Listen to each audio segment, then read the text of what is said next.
Once again welcome back to KC's classes. KC's ക്ലാസ്സസിന്റെ മറ്റൊരു വീഡിയോയിലേക്ക് എല്ലാവർക്കും സ്വാഗതം. This is Kiran C S. Calicut university BCom BBA third semester എക്സാംസിൽ നാളെ നടക്കാൻ പോകുന്നത് BBA തേർഡ് സെമസ്റ്റർ സ്റ്റുഡൻസിന്റെ ഏറ്റവും ഇമ്പോർട്ടൻ്റ് ആയിട്ടുള്ള പ്രോബ്ലം പേപ്പറാണ് കോർപ്പറേറ്റ് അക്കൗണ്ടിങ്. നമ്മൾ ഈ ഒരു സബ്ജക്റ്റിന്റെ എൻറ്റയർ ഡീറ്റെയിൽസിലോട്ടാണ് പോകുന്നത്. ഏറ്റവും കൂടുതൽ കുട്ടികൾ ചോദിക്കുന്ന ചോദ്യം SC ചാപ്റ്റേഴ്സ് ഏതൊക്കെയാണ്, ഏറ്റവും കൂടുതൽ മാർക്സ് എക്സ്പെക്ട് ചെയ്യേണ്ട ചാപ്റ്റേഴ്സ് ഏതൊക്കെയാണ്, ഏത് രീതിയിലുള്ള ഒരു അപ്രോച്ചാണ് ഫോളോ ചെയ്യേണ്ടത്. സോ ഇതൊക്കെ നമുക്ക് 1 by 1 ആയിട്ട് കാണാം. വീഡിയോയിലോട്ട് പോണേക്കാൾ മുമ്പ് പറയാനുള്ളത് നമ്മുടെ സ്ഥാപനം കാലിക്കറ്റ് യൂണിവേഴ്സിറ്റി ബികോം BBA എല്ലാ സെമസ്റ്ററിലെയും ക്ലാസ്സസ് പ്രൊവൈഡ് ചെയ്യുന്നുണ്ട്. ലൈവ് ക്ലാസ് ഗൂഗിൾ മീറ്റിലൂടെ പ്രൊവൈഡ് ചെയ്യുന്നു. വീഡിയോ ക്ലാസ്സിന്റെ റെക്കോർഡും ആക്സസ് ചെയ്യാൻ സാധിക്കും. അതുകൊണ്ട് തന്നെ എപ്പോൾ വേണമെങ്കിലും പഠിച്ച് ഡൗട്ടുള്ളത് ചോദിക്കാനുള്ള അവസരം ഉണ്ടെന്നുള്ളതാണ്. ഇതുവരെയുള്ള നമ്മുടെ റിസൾട്ട്സ് ഒക്കെ സൂപ്പർ റിസൾട്ട്സ് ആണ് കേട്ടോ. സോ നമ്മുടെ ക്ലാസ്സിൽ ജോയിൻ ചെയ്ത് പഠിച്ച് നല്ല മാർക്ക് മേടിക്കാൻ താല്പര്യമുള്ള കുട്ടികൾക്ക് ഡിസ്ക്രിപ്ഷൻ ബോക്സിലുള്ള എൻ്റെ വാട്സപ്പ് നമ്പറിൽ കോൺടാക്ട് ചെയ്യാം, ക്ലാസ്സസ് ആക്സസ് ചെയ്യാം. ഓക്കെ, സോ നമുക്ക് എന്തെങ്കിലും വീഡിയോയിലോട്ട് കിടക്കാം. അപ്പോൾ 5 മൊഡ്യൂളായിട്ട് ഡിവൈഡ് ചെയ്തിട്ടുണ്ട് ഈ ഒരു സബ്ജക്റ്റ് കോർപ്പറേറ്റ് അക്കൗണ്ടിങ് തേർഡ് സെമസ്റ്ററിൽ BBA സ്റ്റുഡൻസിന്. നമ്പർ 1 ഫിനാൻഷ്യൽ റിപ്പോർട്ടിംഗ് സ്റ്റാൻഡേർഡ്സ് ആണ്. Number 2 IFRS convergence, Indian accounting standards. Then redemption of securities ആണ്. Then preparation of financial statements, then accounting ratios, ഇതാണ് വരുന്നത്. സോ നിങ്ങളുടെ അടുത്ത് പറയാനുള്ളത്, ഇതിൽ ഏറ്റവും കൂടുതൽ മാർക്സ് വരുന്ന മൊഡ്യൂൾസ് എന്ന് പറയുന്നത് redemption of securities 2 and 5 marks ചോദ്യങ്ങളാണ്. ദെൻ ഫിനാൻഷ്യൽ സ്റ്റേറ്റ്മെന്റ്സിന്റെ മൊഡ്യൂൾ നമ്പർ 4 ഏറ്റവും ഇമ്പോർട്ടൻ്റ് ആയിട്ടുള്ളതാണ്. കാരണം 2 essay വരുന്നത് അതിൽ നിന്നാണ്. ഫിനാൻഷ്യൽ സ്റ്റേറ്റ്മെന്റ് പ്രിപ്പറേഷനും ക്യാഷ് ഫ്ലോ സ്റ്റേറ്റ്മെന്റും. ദെൻ അതിൽ നിന്ന് 2 and 5 മാർക്സ് ചോദ്യങ്ങളും വരും. അക്കൗണ്ടിങ് റേഷ്യൂസ് ആണ് പിന്നെ ഏറ്റവും ഇമ്പോർട്ടൻ്റ് ആയിട്ടുള്ളത്. എന്ന് പറഞ്ഞാൽ ലാസ്റ്റ് 3 മൊഡ്യൂൾസ് ആണ് ഇതിൽ ഏറ്റവും ഇമ്പോർട്ടൻ്റ് ആയിട്ടുള്ളത്. എസ്പെഷ്യലി മൊഡ്യൂൾ നമ്പർ 4ഉം 5ഉം. അതിൽ ഈ പറയുന്ന അക്കൗണ്ടിങ് സ്റ്റാൻഡേർഡ്സിനെ പറ്റിയുള്ള ചോദ്യങ്ങൾ 2 and 5 മാർക്സ് ആയിട്ടാണ് വരിക. അതിൽ ബേസിക്സ് ആണ് കണ്ടുവരാറ്. എസ്പെഷ്യലി മൊഡ്യൂൾ നമ്പർ 2ൽ നിങ്ങൾ കുറേ കാര്യങ്ങൾ കാണാൻ സാധിക്കും. ബട്ട് അതിൽ നിന്ന് വളരെ കുറച്ച് ഏരിയാസ് മാത്രമേ വരാറുള്ളൂ. അതും ബേസിക് ചോദ്യങ്ങൾ. സ്റ്റാൻഡേർഡ് എന്താണ്, സ്കോപ്പ് എന്താണ്, അതിൻ്റെ IFRS എന്താണ്, അതിൻ്റെ കൺവേർജൻസ്. അപ്പോൾ കുറേ പഠിച്ച് കുറച്ചേ കിട്ടുള്ളൂ, അതും ബേസിക്സ് മാത്രം. സോ അതുകൊണ്ട് തന്നെ നിങ്ങൾ ഏറ്റവും കൂടുതൽ ഫോക്കസ് ചെയ്യേണ്ടത് ലാസ്റ്റ് 3 മൊഡ്യൂൾസിലോട്ടാണ്. ഓക്കെ, അതാദ്യം തന്നെ പറഞ്ഞു. ഒന്ന് മാത്രമേ essay വരുന്ന ഏതൊക്കെയാണ്? 4 നമ്പർ 1 ഫിനാൻഷ്യൽ സ്റ്റേറ്റ്മെന്റ്സിന്റെ preparation, final account. Number 2 cash flow. Number 3 ratio. ഈ 3 പ്രോബ്ലം വരാം. പിന്നെ ഒരു തിയറി എന്ന് പറഞ്ഞിട്ട് ചില സമയത്ത് റേഷ്യോയുടെ തന്നെ ഇടാറുണ്ട് തിയറി. വേണമെങ്കിൽ ഒന്ന് മാറ്റി പിടിക്കാം, അക്കൗണ്ടിങ് സ്റ്റാൻഡേർഡ്സിന്റെ തിയറി എന്ന് പറഞ്ഞിട്ട് അങ്ങനെയും വേണമെങ്കിൽ ഒരെണ്ണം വരാം. അപ്പം എന്തായാലും മെയിൻ 3 പ്രോബ്ലംസ് എന്ന് പറയുന്നത് final account, cash flow, ratio ആണ്. Okay, so module number 1 financial reporting standards ആണ്. ബേസിക്സ് ഞാൻ പറഞ്ഞു, ഇതിൽ നിന്ന് വരും. എന്താണ് IFRS? 2 മാർക്സിന്റെ ചോദ്യം. എല്ലാ ക്വസ്റ്റ്യൻ പേപ്പറിലും വരാറുള്ളതാണ് IFRS എന്താണെന്നുള്ളൊരു ചോദ്യം. അതുപോലെ തന്നെ അതിൻ്റെ സ്കോപ്പ് ഉണ്ട് IFRSന്റെ, നോക്കി വയ്ക്കുക. 3 മാർക്സിന്റെ ചോദ്യത്തിൽ നമുക്ക് വേണമെങ്കിൽ എക്സ്പെക്ട് ചെയ്യാം, വരാറുമുണ്ട് കേട്ടോ. ദെൻ അതിനുശേഷം ഇൻഡേസ് എന്താണ്, 2 മാർക്സിന്റെ ചോദ്യം. ദെൻ IFRSന്റെ ബേസിക് കാര്യങ്ങൾ, IFRS കൺവേർജൻസ് ആണ് പിന്നെ വരാറ്. അത് നെക്സ്റ്റ് മൊഡ്യൂളിൽ ഡീറ്റെയിൽ ആയിട്ടുണ്ട്. പിന്നെ ഫസ്റ്റ് മൊഡ്യൂളിൽ ഈ എന്താണ് ബേസിക്സ് ആണ് വരുന്നത്. ഫൈനൽ അക്കൗണ്ടിൻ്റെ ഒക്കെ ടേമുകളും കാര്യങ്ങളൊക്കെയാണ് അക്കൗണ്ടിങ് സ്റ്റാൻഡേർഡ്സിനെ റിലേറ്റ് ചെയ്തിട്ടുള്ളത്. സോ അതിൽ recognition of assets, recognition of expense, liability എന്ന് പറഞ്ഞിട്ട് കുറച്ച് ടേമുകളുണ്ട്. അതിൽ റെക്കഗ്നീഷൻ ഓഫ് എക്സ്പെൻസ് എന്താണെന്നൊക്കെ ചില സമയത്ത് 2 മാർക്കിനിൽ കണ്ടുവരാറുണ്ട്. സോ അതൊക്കെ തന്നെയാണ് നമുക്ക് ഫസ്റ്റ് ചാപ്റ്ററിൽ കാണാനുള്ളൂ. വെറുതെ കുറച്ച് basic questions. Apart from that വേറെ പിന്നെ കറണ്ട് അസെറ്റ്സിൽ നോൺ കറണ്ട് അസെറ്റ്സ് എന്താണ്, കറണ്ട് അസെറ്റ്സ് എന്താണ്, നോൺ കറണ്ട് ലൈബിലിറ്റി എന്താണ്, ഇതൊക്കെ വേണമെങ്കിൽ 2 മാർക്കിനിൽ നമുക്ക് പ്രതീക്ഷിക്കാം കേട്ടോ. സോ ഇത്രയൊക്കെ തന്നെയാണ്. അപ്പോൾ 2 മാർക്സിൻ്റെ കുറച്ച് ടേമുകൾ, IFRS അക്കൗണ്ടിങ് സ്റ്റാൻഡേർഡ്, IFRSന്റെ ഈ പറയുന്ന സ്കോപ്പ്, പിന്നെ recognition of expense, recognition of income, non current asset, non current liability, current asset, current liability, contingent liability, contingent asset, അങ്ങനെ ടേമുകൾ കുറച്ചുണ്ട്. അതൊക്കെ നോക്കി വയ്ക്കാം. Next IFRS convergence to Indian accounting standard ആണ്. അതിൽ ഇന്ത്യൻ അക്കൗണ്ടിങ് സ്റ്റാൻഡേർഡ് എന്താണ്, അതിൻ്റെ സ്കോപ്പ്, ബേസിക് തിയറി അഗെയിൻ നോക്കാം. IFRS കൺവേർജൻസ് എന്താണെന്ന് നോക്കാം. അതിനുശേഷം നമുക്ക് വരുന്നത് കുറേ അക്കൗണ്ടിങ് സ്റ്റാൻഡേർഡ്സിൻ്റെ കാര്യങ്ങളാണ്. ഇത് കുറേ ഉണ്ടെങ്കിലും അതിൽ നിന്ന് ഏതെങ്കിലും ചിലപ്പോൾ ഒരു അക്കൗണ്ടിങ് സ്റ്റാൻഡേർഡിൽ നിന്ന് ഒരു പ്രോബ്ലം ഇട്ടാലായി വളരെ കുറവാണ് കണ്ടുവരാറ്. ഇതിൽ ബോറോയിങ് കോസ്റ്റ് എന്താണ് 2 മാർക്കിൻ്റെ തിയറി ആയിട്ട് വരാറുണ്ട്. ആ രീതിയിൽ നോക്കുക. പിന്നെ അക്കൗണ്ടിങ് സ്റ്റാൻഡേർഡൊക്കെ നിങ്ങൾക്ക് അവസാനം ടൈം ഉണ്ടെങ്കിൽ ഇതിനെ റിലേറ്റ് ചെയ്തുള്ള പ്രോബ്ലംസിലോട്ട് നിങ്ങൾ പോകാം. അതല്ലാണ്ട് വരുന്നത് ഓരോന്ന് എന്താണെന്നുള്ളത് നോക്കാം. ഓരോ അക്കൗണ്ടിങ് സ്റ്റാൻഡേർഡ് എന്താണെന്നുള്ളത് 2 മാർക്കിൻ്റെ തിയറി ആയിട്ട്. ഇപ്പം ഞാൻ പറഞ്ഞു നോൺ കറണ്ട് അസറ്റ് എന്താണ് 2 മാർക്സിൻ്റെ തിയറിയിൽ നമുക്ക് വേണമെങ്കിൽ പ്രതീക്ഷിക്കാം. ബോറോയിങ് കോസ്റ്റ് 2 മാർക്സിൻ്റെ തിയറിയിൽ പ്രതീക്ഷിക്കാം. അപ്പോൾ പിന്നെ ഡെഫേർഡ് അസറ്റ് എന്താണ്, ഡെഫേർഡ് ലൈബിലിറ്റി എന്താണ്, അപ്പോൾ ഇതൊക്കെ 2 മാർക്സിൻ്റെ ചോദ്യങ്ങളിലാണ്. ബോറോയിങ് കോസ്റ്റ് ഞാൻ നേരത്തെ മെൻഷൻ ചെയ്തൊരു ചോദ്യമാണ്. അപ്പോൾ അങ്ങനെയൊക്കെ തന്നെയാണ് നമ്മൾ പ്രതീക്ഷിക്കുക. കണ്ടിഞ്ചൻ്റ് അസറ്റ്, കണ്ടിഞ്ചൻ്റ് ലൈബിലിറ്റി 2 മാർക്സ് തിയറി ചോദ്യം. ഓക്കെ, സോ അക്കൗണ്ടിങ് സ്റ്റാൻഡേർഡ് ആദ്യത്തെ ഈ 2 ചാപ്റ്റേഴ്സിനെ നമ്മൾ അതുകൊണ്ട് തന്നെ ഈ രീതിയിൽ വേണം പരിഗണിക്കാൻ. പിന്നെ നിങ്ങൾക്ക് നിങ്ങളുടേതനുസരിച്ച് ചില സമയത്ത് ഭാഗ്യം പോലെ ഒന്ന് മാറ്റി അക്കൗണ്ടിങ് സ്റ്റാൻഡേർഡ്സിൽ നിന്ന് തിയറി SCക്ക് ആയിട്ട് ഇട്ടുണ്ടെങ്കിൽ 4 ഒരു തിയറി വേണമെങ്കിൽ ആവാം.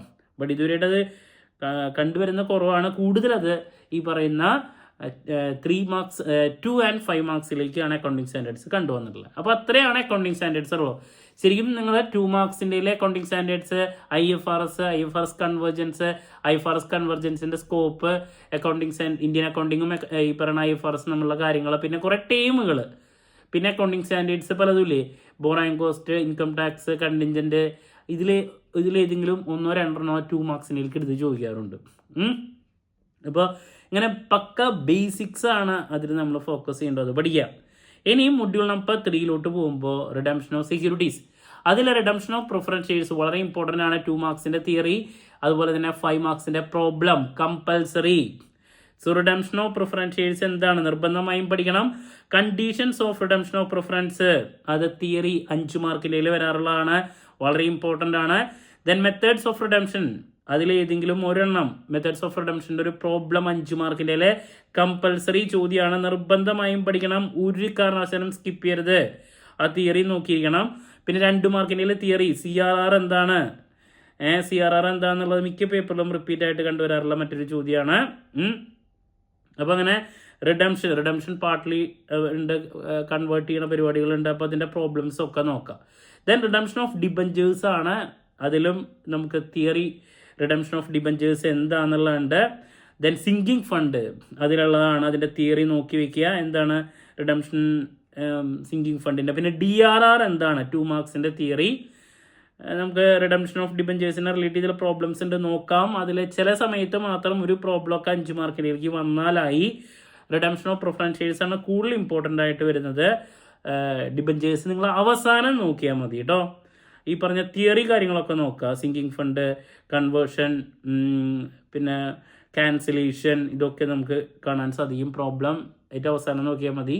റിഡംഷൻ ഓഫ് ഡിബഞ്ചേഴ്സ്, അതിൻ്റെ തിയറി നോക്കണം. Redemption of debentures, DRR, then ഈ പറയുന്ന പ്രോബ്ലംസ് ഏതെങ്കിലും ഒരു ചില സമയത്തൊക്കെ 2 വർഷം 3 വർഷമൊക്കെ കൂടുമ്പോൾ ഒരു പ്രോബ്ലം ഇട്ടാലായി. അപ്പോൾ റിഡംഷനിൽ പ്രിഫറൻസും ഡിബഞ്ചേഴ്സും ഉണ്ടെങ്കിലും കൂടുതൽ ഇമ്പോർട്ടൻസ് പ്രിഫറൻസ് ആണ്. ദാറ്റ്സ് അബൌട്ട് ആ ഒരു ചാപ്റ്റർ കേട്ടോ. Next module number 4, the most important chapter, final account, preparation of financial statements ആണ്. സോ ഫൈനൽ അക്കൗണ്ടിൽ നിന്ന് essay കമ്പൽസറി ആണ്, 10 മാർക്ക് ഷുവർ ക്വസ്റ്റ്യൻ, നിർബന്ധമായും പഠിച്ചിരിക്കണം. Then statement of changes in equity എന്ന് പറഞ്ഞിട്ട് അതിൽ സെപ്പറേറ്റ് നമുക്കൊരു ടോപ്പിക്ക് കാണാം. 2 മാർക്സിൻ്റെ തിയറി വരാം. എന്താണ് statement of changes in equity എന്നുള്ളത് വേണമെങ്കിൽ പ്രോബ്ലം ആയിട്ടും വേണമെങ്കിൽ എടുത്ത് ചോദിക്കാം. എന്തായാലും ഫൈനൽ അക്കൗണ്ട് ഒരു പ്രോബ്ലം മസ്റ്റാണ്, നിർബന്ധമായും പഠിച്ചിരിക്കണം. നെക്സ്റ്റ് ക്യാഷ് ഫ്ലോ സ്റ്റേറ്റ്മെൻറ്റ് പ്രിപ്പറേഷനാണ്, SAക്ക് വരുന്നുണ്ട്. അതുമാത്രമല്ല 5 മാർക്കിൻ്റെ പ്രോബ്ലമായിട്ട് ഓപ്പറേറ്റിംഗ് ആക്ടിവിറ്റീസിൻ്റെ ഒക്കെ സെപ്പറേറ്റ് എടുത്തിട്ട് വരുന്നുണ്ട്. ഓപ്പറേറ്റിംഗ്, ഇൻവെസ്റ്റിംഗ്, ഫിനാൻസിങ് ആണെങ്കിൽ ഓപ്പറേറ്റിംഗ് ആക്ടിവിറ്റീസ് മാത്രമായിട്ട് പ്രോബ്ലം. പിന്നെ ക്യാഷ് ഫ്ലോ സ്റ്റേറ്റ്മെൻറ്റ് എന്താണ് തിയറി. പിന്നെ 3 activities, cash from operating activity, investing activity, financing activity, ഇതൊക്കെ എന്താണെന്നുള്ളതുണ്ട്. ക്യാഷ് ആൻഡ് ക്യാഷ് ഈക്വലൻ്റ് എന്താണ് 2 മാർക്കിൻ്റെ തിയറി ചോദ്യം. ഇതൊക്കെയാണ് നമ്മൾ ഇതിൽ നിന്ന് കണ്ടുവരുന്ന തിയറിയും പ്രോബ്ലവും. ഓക്കെ, ക്യാഷ് ഫ്ലോ സ്റ്റേറ്റ്മെൻറ്റ് വളരെ ഇമ്പോർട്ടൻ്റ് ആണ്. അപ്പോൾ 2 essay ഫൈനൽ അക്കൗണ്ടും ക്യാഷ് ഫ്ലോ സ്റ്റേറ്റ്മെൻറ്റും, 5 മാർക്കിൻ്റെ ഒരു പ്രോബ്ലം വേണമെങ്കിൽ ക്യാഷ് ഫ്ലോ സ്റ്റേറ്റ്മെൻറ്റിലത്തെ ഒരെണ്ണെടുത്ത് ചോദിക്കാം. ചേഞ്ചസ് ഇൻ ഇക്വിറ്റിയുടെ വരെ, പിന്നെ ഈ പറയുന്ന ക്യാഷ് ഫ്ലോനെ റിലേറ്റ് ചെയ്തുള്ള തിയറീസ് ഞാൻ പറഞ്ഞതും നോക്കി വയ്ക്കുക. സോ ദാറ്റ്സ് അബൌട്ട് ഈ പറയുന്ന മൊഡ്യൂൾ നമ്പർ 4 വളരെ ഇമ്പോർട്ടൻ്റ് ആണ്. ഒരു 30 മാർക്ക് മിനിമം പ്രതീക്ഷിക്കുന്നുണ്ട് നമ്മൾ ഈ ഒരു ചാപ്റ്ററിൽ നിന്ന്. Moving to module number 5 accounting ratios വളരെ ഇമ്പോർട്ടൻ്റ് ആണ്. എസ് എ 2 മാർക്സ് ചോദ്യങ്ങൾ, 5 മാർക്സ് 3 പാർട്ടിൽ നമുക്ക് ചോദ്യങ്ങൾ പ്രതീക്ഷിക്കാം. എസ് എ വരുന്നത് ചില സമയത്ത് ബാലൻസ് ഷീറ്റ് തന്നിട്ട് റേഷ്യോസ് പ്രിപ്പയർ ചെയ്യുക, അതല്ലെങ്കിൽ റേഷ്യോ തന്നിട്ട് ബാലൻസ് ഷീറ്റ് പ്രിപ്പയർ ചെയ്യാൻ വേണ്ടിയിട്ടുള്ള ഒരു പ്രോബ്ലം ഇതാണ് വരാറ്. പിന്നെ അക്കൗണ്ടിങ് റേഷ്യോസ് ഏതൊക്കെയാണെന്നുള്ളത് തിയറി ആയിട്ട് ചില സമയത്ത് എസ് എ തിയറി വരാറുണ്ട്. പിന്നെ പ്രോബ്ലം ആയിട്ട് ഏറ്റവും കൂടുതൽ കണ്ടുവരാറ് ഇൻവെന്ററി ടേൺ ഓവർ റേഷ്യോയുടെ പ്രോബ്ലം, ഡെറ്റ് ഇക്വിറ്റി റേഷ്യോയുടെ പ്രോബ്ലം. അപ്പം അങ്ങനെ ഏതെങ്കിലും 1-2 റേഷ്യോ പ്രോബ്ലം 5 മാർക്കിനും മസ്റ്റാണ്. പിന്നെ റേഷ്യോസ് ഒരുപാടുണ്ടല്ലോ, അതിൽ ഏതെങ്കിലും 1-2 എടുത്ത് 2 മാർക്കിന്റെ തിയറി ആയിട്ടും വരാറുണ്ട്. അപ്പോൾ 3 പാർട്ടിലും നേരത്തെ പറഞ്ഞ പോലെ ഒരു 25 മുതൽ 30 മാർക്ക് വരെ പ്രതീക്ഷിക്കാൻ സാധിക്കുന്ന ഒരു ചാപ്റ്ററാണ് അക്കൗണ്ടിങ് റേഷ്യോ. അപ്പോൾ അതിന് തന്നെ റേഷ്യോ എന്താണ്, 2 മാർക്കിന്റെ തിയറി, അഡ്വാൻറ്റേജ് ഡിസഡ്വാൻറ്റേജ് റേഷ്യോൻ്റെ ഉണ്ട് നോക്കാം. പിന്നെ അതിനുശേഷം പലതരത്തിലുള്ള റേഷ്യോസ് ആണ്. അതിൽ ലിക്വിഡിറ്റി റേഷ്യോ, ക്വിക്ക് റേഷ്യോ, ഇതൊക്കെ എന്താന്ന് 2 മാർക്കിൻ്റെ വരും. Debt equity ratio, activity ratios ആണ് ഇതിൽ ഏറ്റവും ഇമ്പോർട്ടൻ്റ് ആയിട്ടുള്ളത്. അതിൽ ക്വിക്ക് റേഷ്യോ എന്നെ ആസിഡ് ടെസ്റ്റ് റേഷ്യോ എന്ന് പറയുന്നു. ഇതൊക്കെ എന്താന്നുള്ള 2 മാർക്കിൻ്റെയും ചോദിക്കും. ഡെറ്റ് ഇക്വിറ്റി റേഷ്യോ പ്രോബ്ലം, പിന്നെ ആവറേജ് കളക്ഷൻ പീരീഡ് കണ്ടുപിടിക്കാൻ വേണ്ടിയുള്ള പ്രോബ്ലം റിപ്പീറ്റ് ആയിട്ട് വരാറുണ്ട്. ടേൺ ഓവർ റേഷ്യോസ് ആണ് ഏറ്റവും ഇമ്പോർട്ടൻ്റ് ആയിട്ടുള്ളത്. ഇൻവെന്ററി ടേൺ ഓവർ റേഷ്യോയുടെ പ്രോബ്ലം, ഈ പറയുന്ന debtors turn over ratio, creditors turn over ratio, ഇതിലേതെങ്കിലും ഒരെണ്ണത്തിൻ്റെ പ്രോബ്ലംസ് പലപ്പോഴും റിപ്പീറ്റ് ആയിട്ട് കണ്ടുവരാറുണ്ട്. പിന്നെ വരാറുള്ള മറ്റൊരു ടൈപ്പ് എന്ന് പറയുന്നത് ചെറിയ 5 മാർക്കിൻ്റെ തന്നെ റേഷ്യോ തരുന്നു. അതിൽ നിന്ന് ഈ പറഞ്ഞ കറണ്ട് അസറ്റ്, കറണ്ട് ലയബിലിറ്റി ഒക്കെ കണ്ടുപിടിക്കാം. റേഷ്യോ തന്ന വർക്കിംഗ് ക്യാപിറ്റലൊക്കെ തരും. റേഷ്യോ 2 റേഷ്യോ, കറണ്ട് അസറ്റിൻ്റെയും കറണ്ട് റേഷ്യോയും ഈ പറയുന്ന കറണ്ട് റേഷ്യോ ഡീറ്റെയിൽസ് തരുന്നു, അതിൻ്റെ കൂടെ വർക്കിംഗ് ക്യാപിറ്റൽ തരുന്നു. അതിനുശേഷം അതിൽ നിന്ന് കറണ്ട് അസറ്റും കറണ്ട് ലയബിലിറ്റിയും കാണാം. അങ്ങനെ 5 മാർക്കിൻ്റെ പ്രോബ്ലം. പിന്നെ റേഷ്യോ തന്നിട്ട് ഈ പറയുന്ന ബാലൻസ് ഷീറ്റ് വരയ്ക്കാൻ, അല്ലെങ്കിൽ ബാലൻസ് ഷീറ്റ് തന്നിട്ട് അതിൽ നിന്ന് റേഷ്യോസ് കുറച്ച് ഡീറ്റെയിൽസ് ഉണ്ട്, റേഷ്യോസ് കണ്ടുപിടിക്കാനുള്ള പ്രോബ്ലം. അപ്പോൾ ഇങ്ങനെ 5 മാർക്കിൻ്റെ ഇൻവെന്ററി ടേൺ ഓവർ റേഷ്യോ വളരെ ഇമ്പോർട്ടൻ്റ് ആണ്. കളക്ഷൻ പീരീഡിൻ്റെ പ്രോബ്ലം വരാം, ഡെറ്റ് ഇക്വിറ്റി റേഷ്യോ വരാം. ഏറ്റവും കൂടുതൽ കണ്ടുവരുന്ന കുറച്ച് ഇതാണ് പ്രോബ്ലംസ്, ഷുവറാണ്. പിന്നെ എല്ലാ ഈ പറഞ്ഞ ratios, quick current ratio, quick ratio, ഇതിൻ്റെയൊക്കെ പ്രോബ്ലംസ് നോക്കുക. 2 മാർക്സിൻ്റെ തിയറി വരും. GP റേഷ്യോ എന്നൊക്കെ ചോദിച്ചിട്ട്, പിന്നെ ടേൺ ഓവർ റേഷ്യോസിൽ ഉള്ള പലതരത്തിലുള്ള റേഷ്യോസ് എന്താണെന്ന് ചോദിക്കാം. ഓക്കെ, അപ്പോൾ അങ്ങനെ റേഷ്യോ വളരെ ഇമ്പോർട്ടൻ്റ് ആണ്. SAക്ക് ആവാം, 2 മാർക്സിനും 5 മാർക്സിനും ഒക്കെ ഉണ്ടാവും കേട്ടോ. അപ്പോൾ ഈ രീതിയിൽ പഠിക്കുക. അപ്പോൾ നിങ്ങൾ പഠിക്കുമ്പോൾ ഏറ്റവും കൂടുതൽ പ്രതീക്ഷിക്കേണ്ട മാർക്സ് ഏതൊക്കെ ചാപ്റ്റേഴ്സ് എന്നാൽ module number 3 redemption of preference കൂടുതൽ ഫോക്കസ് ചെയ്യുക. Module number 4 final account, cash flow, എല്ലാ പറഞ്ഞ കാര്യങ്ങളും നോക്കുക. Ratio, then first and second ചാപ്റ്ററിലെ അക്കൗണ്ടിങ് സ്റ്റാൻഡേർഡ്സിൻ്റെ ബേസ്, അക്കൗണ്ടിങ് സ്റ്റാൻഡേർഡ് എന്താണ്, IFRS എന്താണ്, അതിൻ്റെ സ്കോപ്പ്, അതിന് അഡ്വാൻറ്റേജസ് ഡിസഡ്വാൻറ്റേജസ്, ടീമുകൾ ഞാൻ പറഞ്ഞിട്ടുണ്ടായിരുന്നു കുറച്ച്. Current asset, current liability, non current asset, non current liability, deferred, അങ്ങനത്തെ കുറച്ച് ടീമുകൾ, recognition of asset, recognition of income, recognition of expenses, അങ്ങനെയുള്ള കാര്യങ്ങൾ.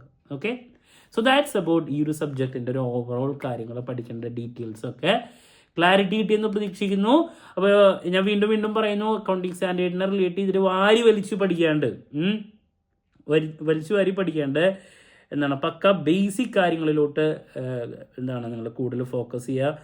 നിങ്ങളിപ്പോൾ മിക്ക പേപ്പറിലേക്കും പോവുകയാണെങ്കിൽ അതിന് തന്നെ അക്കൗണ്ടിങ് സ്റ്റാൻഡേർഡ് എന്താണ്, അതിൻ്റെ objectives, accounting standard relating to ഈ പറയുന്ന ഇപ്പോൾ ഏതെങ്കിലും അക്കൗണ്ടിങ് സ്റ്റാൻഡേർഡ്, ഇപ്പോൾ ബോറോയിങ് കോസ്റ്റ് ഉണ്ട്, ടാക്സ് ഉണ്ട്, അതെന്താണ്, IFRS എന്താണ്, അതിൻ്റെ ഇമ്പോർട്ടൻസ്, അങ്ങനെയൊക്കെയുള്ള ചോദ്യങ്ങളാണ് ചോദിക്കാറ്. ഇപ്പോൾ ഫിനാൻഷ്യൽ റിപ്പോർട്ടിംഗ് എന്താണ്, 2 മാർക്ക്, IFRSൻ്റെ മീനിങ്, IFRS കൺവേർജൻസ് എന്താണ്, റെക്കഗ്നീഷൻ ഓഫ് ഇൻകം ഞാൻ നേരത്തെ പറഞ്ഞു, കറണ്ട് അസറ്റ്, കറണ്ട് ലയബിലിറ്റി. അപ്പോൾ ഇങ്ങനെ ഡിറക്റ്റ് ചോദ്യങ്ങൾ കുറച്ചില്ലേ, അതിലോട്ട് കൂടുതൽ ഫോക്കസ് പോവുക.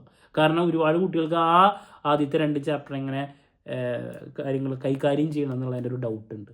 ഓക്കെ, സോ എന്ത് ഡൗട്ട് ഉണ്ടെങ്കിലും കമൻറ്റ് ചെയ്യുക, എന്നുള്ള മറുപടി ഞാൻ വീഡിയോസിലൂടെ നൽകുന്നതായിരിക്കും. മറ്റൊരു വീഡിയോയുമായി വീണ്ടും കാണാമെന്നുള്ള പ്രതീക്ഷയോടെ നിർത്തുന്നു. This is Kiran CS signing off. Have a nice day. Thank you.